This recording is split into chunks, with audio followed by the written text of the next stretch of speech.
अस्सलाम वालेकुम। क्या हाल है आपका? उम्मीद है आप लोग सब खैरियत से होंगे। अल्लाह ताला आप सबको अपने हिफ्ज़ व अमान में रखे, हर मुश्किल घड़ी से, मुश्किल वक्त से, नागहानी आफात से अल्लाह ताला सबको अपने हिफ्ज़ व अमान में रखे, आमीन। आज मैं बना रही हूँ चिकन और शलजम का सालन। तो मैंने इसमें प्याज डाल दी है। ये 2 प्याज हैं और 1 टमाटर है। इसको मैंने ग्राइंड कर लिया था, टाइम ज़्यादा ना हो इसलिए मैंने पहले ही करके रख लिया था। बहुत सिंपल और इजी रेसिपी है।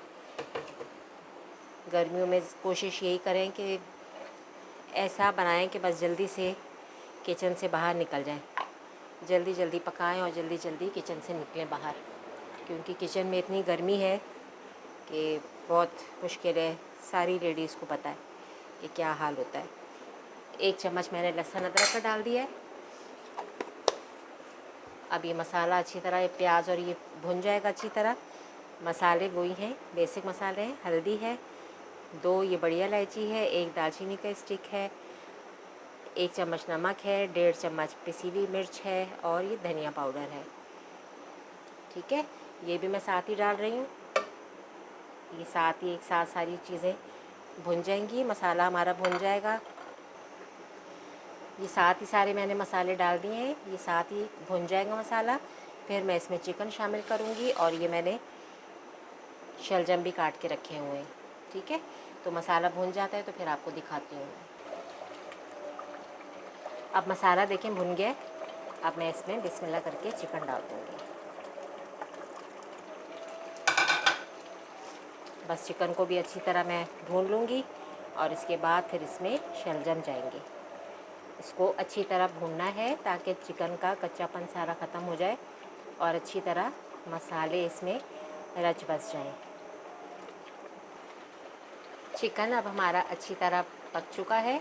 अब मैं इसमें शलजम, ये आधा किलो शलजम थे और 2 हरी मिर्चें डाल रही हूँ।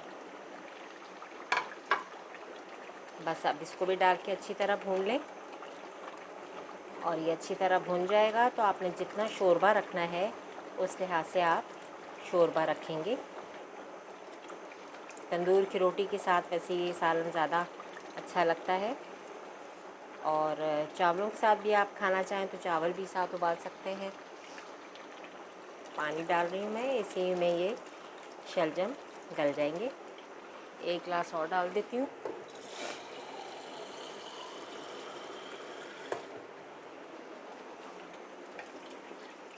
दो गिलास देखें पानी डाल दिया। बस इसी में ये शलजम अच्छी तरह गल जाएंगे। बस फिर इंशाल्लाह इसकी मैं फ़ाइनल लुक आपको दिखाऊंगी। अब देखें ये हमारा शलजम भी गल गया है और चिकन तो बहुत जल्दी पक ही जाता है। देखें कितना अच्छा गल गया ना। अब मैं इसमें डाल दूँगी घर का पिसा हुआ गरम मसाला। गरम मसाले से तो आपको पता है कि खुशबू ही दुबाला हो जाती है। थोड़ा सा हरा धनिया। बस हमारा ये सालन तैयार हो गया है। बस डिश आउट करके आपको मैं दिखाती हूँ। मज़ेदार सा हमारा चिकन और शलजम का सालन तैयार है। इसे आप चावलों के साथ भी खा सकते हैं, रोटी के साथ भी खा सकते हैं, दोनों के साथ ही बहुत ये मज़ा देने वाला है। तो उम्मीद है आपको ये रेसिपी अच्छी लगी होगी। अच्छी लगी हो तो ज़रूर लाइक और सब्सक्राइब कीजिएगा, बेल आइकन के बटन को भी प्रेस कीजिएगा। मुझे दुआओं में याद रखिएगा। इंशाल्लाह फिर किसी नई रेसिपी के साथ दोबारा हाज़िर होंगी। इजाज़त दीजिए। अल्लाह हाफ़िज़।